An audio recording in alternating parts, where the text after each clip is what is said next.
ആധ്യാത്മിക ഷിൽജ. എല്ലാവർക്കും മലയാള എക്സ്പ്രസ് ന്യൂസിലെ സായാഹ്ന വാർത്തയിലേക്ക് സ്വാഗതം. നദികളിൽ അടിഞ്ഞുകൂടിയ മണ്ണ് നീക്കം ചെയ്യാൻ അടിയന്തര നടപടി സ്വീകരിക്കുമെന്ന് മുഖ്യമന്ത്രി വി.ഡി. സതീശൻ. പത്തനംതിട്ടയിലെ പ്രളയബാധിത മേഖലയും ദുരിതാശ്വാസ ക്യാമ്പുകളും സന്ദർശിച്ച ശേഷം സംസാരിക്കുകയായിരുന്നു അദ്ദേഹം. അതിതീവ്ര മഴയായിരുന്നു. ആളുകളെ മാറ്റാൻ പോലും സമയം കിട്ടിയില്ല.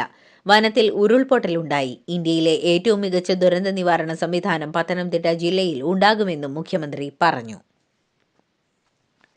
നടി തൃഷയ്ക്കെതിരായ അധിക്ഷേപ പരാമർശത്തിൽ തമിഴ്നാട്ടിലെ പ്രതിപക്ഷ നേതാവ് ഉദയാനിധി സ്റ്റാലിനെ തഞ്ചാവൂർ പോലീസ് അറസ്റ്റ് ചെയ്തു.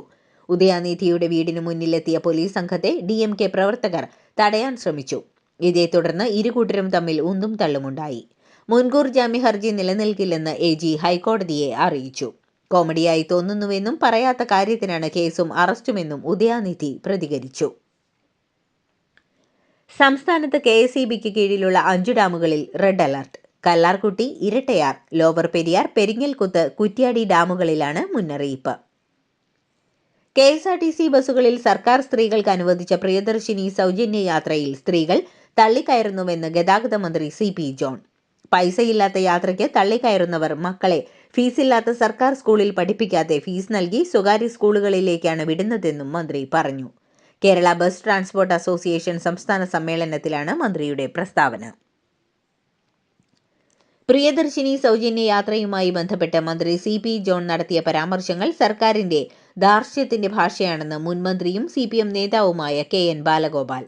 വിളിച്ചുവരുത്തി ജനങ്ങളെ അപമാനിക്കുന്നതിന് തുല്യമാണെന്നും മാടമ്പി സ്വഭാവമാണ് പുറത്തുവരുന്നതെന്നും ബാലഗോപാൽ പറഞ്ഞു. മഹാരാജാസ് കോളേജിലെ SFI പ്രവർത്തകൻ അഭിമന്യു വധക്കേസിൽ 4 മാസത്തിനകം വിചാരണ പൂർത്തിയാക്കി വിധി പറയണമെന്ന് ഹൈക്കോടതി. എറണാകുളം പ്രിൻസിപ്പൽ സെഷൻസ് കോടതിക്കാണ് ഹൈക്കോടതി നിർദ്ദേശം നൽകിയത്. അഭിമന്യുവിന്റെ അമ്മ ഭൂപതിയുടെ ഹർജിയിലാണ് നിർദ്ദേശം. ആസൂത്രണ ബോർഡ് പരീക്ഷാ ക്രമക്കേടുമായി ബന്ധപ്പെട്ട വിവരങ്ങൾ നൽകാത്തതിൽ കേരള പബ്ലിക് സർവീസ് കമ്മീഷന് വിവരാവകാശ കമ്മീഷന്റെ കടുത്ത വിമർശനം. പരീക്ഷ എഴുതിയ ഉദ്യോഗാർത്ഥിക്ക് ഉത്തരക്കടലാസുകളുടെ പകർപ്പും അഭിമുഖത്തിന്റെ മാർക്ക് വിവരങ്ങളും ലഭ്യമാക്കാത്തത് തീർത്തും നിരുത്തരവാദപരമാണെന്ന് കമ്മീഷൻ വ്യക്തമാക്കി.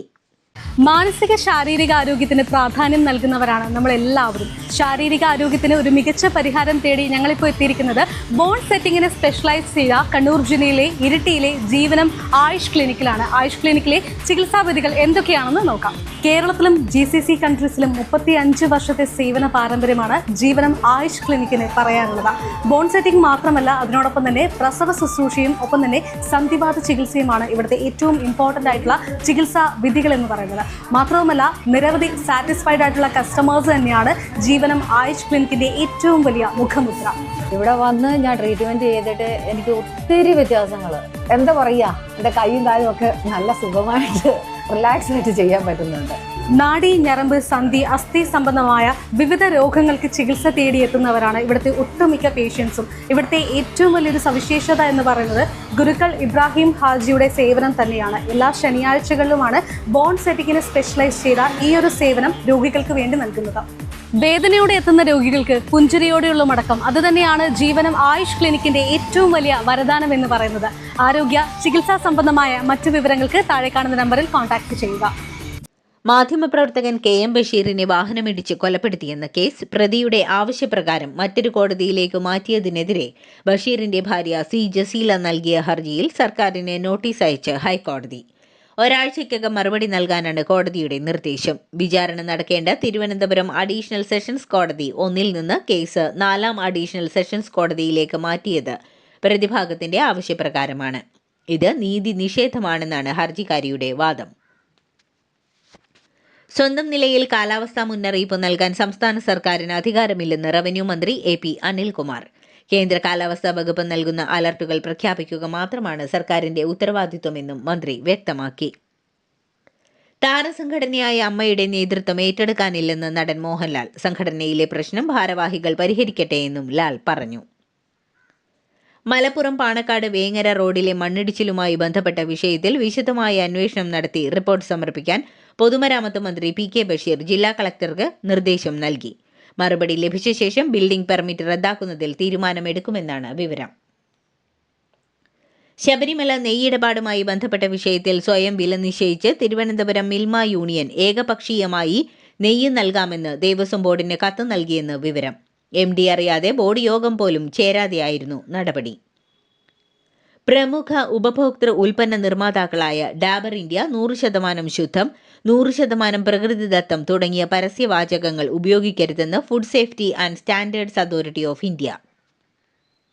മോട്ടോർ വാഹന വകുപ്പ് നടത്തിയ മിന്നൽ പരിശോധനയിൽ 48 ലോറികൾക്കെതിരെ നടപടി. വിവിധ നിയമലംഘനങ്ങൾ കണ്ടെത്തിയ വാഹനങ്ങളിൽ നിന്നായി 16,74,000 രൂപ പിഴ ഈടാക്കി. അമിതഭാരം കയറ്റിയുള്ള സർവീസ് ഉൾപ്പെടെയുള്ള നിയമലംഘനങ്ങൾ കണ്ടെത്തിയ വാഹനങ്ങൾക്കെതിരെയാണ് നടപടി സ്വീകരിച്ചത്. ഗാർഹിക പീഡനത്തിനെതിരെയുള്ള ഇന്ത്യൻ ശിക്ഷാ നിയമത്തിലെ 498A വകുപ്പ് പ്രകാരം കേസ് നൽകാൻ ലിവ് ഇൻ ബന്ധത്തിലുള്ള പങ്കാളികൾക്കും അവകാശമുണ്ടെന്ന് സുപ്രീം കോടതി. എന്നാൽ ഈ ബന്ധം വിവാഹത്തിന് തുല്യമാണെന്ന് തെളിയിക്കേണ്ടി വരുമെന്നും കോടതി പറഞ്ഞു. ജസ്റ്റിസുമാരായ BR ഗവായ്, പ്രശാന്ത് കുമാർ മിശ്ര എന്നിവരടങ്ങിയ ബെഞ്ചാണ് ഈ സുപ്രധാന വിധി പ്രസ്താവിച്ചത്. നേതാജി സുഭാഷ് ചന്ദ്രബോസിന്റെ അടുത്ത ബന്ധുവും പ്രമുഖ നേതാവുമായ ചന്ദ്രകുമാർ ബോസ് തൃണമൂൽ കോൺഗ്രസിൽ നിന്ന് രാജിവെച്ചു. പ്രധാന രാഷ്ട്രീയ പാർട്ടികളിൽ പ്രതീക്ഷ നഷ്ടപ്പെട്ടെന്നും BJPയും മമതാ ബാനർജിയുടെ തൃണമൂൽ കോൺഗ്രസും ഒരു നാണയത്തിന്റെ 2 വശങ്ങൾ മാത്രമാണെന്നും അദ്ദേഹം കുറ്റപ്പെടുത്തി. പ്രളയം രൂക്ഷമായ ആസാമിൽ മരിച്ചവരുടെ എണ്ണം 87 ഉയർന്നു. 7 ജില്ലകളിലായി 1.28 ലക്ഷം ജനങ്ങളെയാണ് ദുരന്തം ബാധിച്ചത്. നിരവധി ഗ്രാമങ്ങൾ ഇപ്പോഴും പൂർണ്ണമായും വെള്ളത്തിനടിയിലാണ്. സൗദി അറേബ്യയിലേക്ക് ഹൗസ് കാർ ഡ്രൈവർ തസ്തികയിൽ പുതിയ വിസയിൽ എത്തുന്നവർക്ക് തൊഴിൽ നൈപുണ്യ പരിശോധന നിർബന്ധമാക്കിയതായി മുംബൈയിലെ സൗദി കോൺസുലേറ്റ് അറിയിച്ചു. ഇത് സംബന്ധിച്ച ഔദ്യോഗിക സർക്കുലർ കോൺസുലേറ്റ് റിക്രൂട്ടിംഗ് ഏജൻസികൾക്ക് കൈമാറി. ബീഹാറിലെ ബങ്കിപ്പൂർ നിയമസഭാ ഉപതെരഞ്ഞെടുപ്പിലെ ചരിത്ര വിജയത്തിന് ശേഷവും മറ്റ് രാഷ്ട്രീയ പാർട്ടികളുമായി യാതൊരുവിധ സഖ്യത്തിനുമില്ലെന്ന് ജൻസുരാജ് പാർട്ടി സ്ഥാപകൻ പ്രശാന്ത് കിഷോർ. തങ്ങളുടെ ഒരേയൊരു സഖ്യം ബീഹാറിലെ ജനങ്ങളുമായി മാത്രമായിരിക്കുമെന്നും അദ്ദേഹം പറഞ്ഞു. CJP സ്ഥാപകൻ അഭിജിത്ത് ദീപ്കയുടെ കൂട്ടാളികൾ തന്നെ മർദ്ദിച്ചെന്ന് social media influencer Faizan Ansari മഹാരാഷ്ട്രയിൽ മർദ്ദിച്ചെന്നാണ് പോലീസിൽ പരാതി നൽകിയത്. വിദേശ രാജ്യങ്ങളിലെ നയതന്ത്ര സാന്നിധ്യം വെട്ടിച്ചുരുക്കുന്നതിന്റെ ഭാഗമായി കാനഡ, ജപ്പാൻ, ഇന്തോനേഷ്യ തുടങ്ങിയ 5 രാജ്യങ്ങളിലെ എംബസികളും കോൺസുലേറ്റുകളും അടച്ചുപൂട്ടാൻ അമേരിക്കൻ സ്റ്റേറ്റ് ഡിപ്പാർട്ട്മെന്റ് നീക്കം തുടങ്ങി. പോർച്ചുഗീസ് ഫുട്ബോൾ ഇതിഹാസം ക്രിസ്ത്യാനോ റൊണാൾഡോയും പങ്കാളി ജോർജീന റോഡ്രിഗ്സും തമ്മിൽ വിവാഹിതരാകുന്നു. റൊണാൾഡോയുടെ ജന്മദേശമായ പോർച്ചുഗീസ് ദ്വീപ് മെദീരയിലെ പ്രസിദ്ധമായ ഫുൻചാൽ കത്തീഡ്രലിൽ ശനിയാഴ്ചയാണ് വിവാഹം. 9 വർഷമായി ഒന്നിച്ചു കഴിയുന്ന ഇരുവരുടെയും വിവാഹ നിശ്ചയം കഴിഞ്ഞ ഓഗസ്റ്റിലായിരുന്നു. 5 മക്കളുടെ മാതാപിതാക്കളായ ക്രിസ്ത്യാനോയും ജോർജീനയും സൗദി അറേബ്യയിലെ റിയാദിലാണ് താമസം. ലോകകപ്പ് ഫുട്ബോളിന്റെ വാണിജ്യാവകാശങ്ങൾ സ്വകാര്യ നിക്ഷേപകർക്ക് വിൽക്കാനുള്ള വിവാദ നീക്കം പാളിയതോടെ ഫിഫ പ്രസിഡന്റ് ജിയാനി ഇൻഫാന്റിനോയ്ക്കെതിരെ യൂറോപ്യൻ ഫുട്ബോൾ ഗവേണിംഗ് ബോഡിയായ യുവേഫ 2027 നടക്കാനിരിക്കുന്ന ഫിഫ പ്രസിഡന്റ് തെരഞ്ഞെടുപ്പിൽ ഇൻഫാന്റിനോയ്ക്കുള്ള പിന്തുണ യൂറോപ്യൻ രാജ്യങ്ങൾ പിൻവലിച്ചു.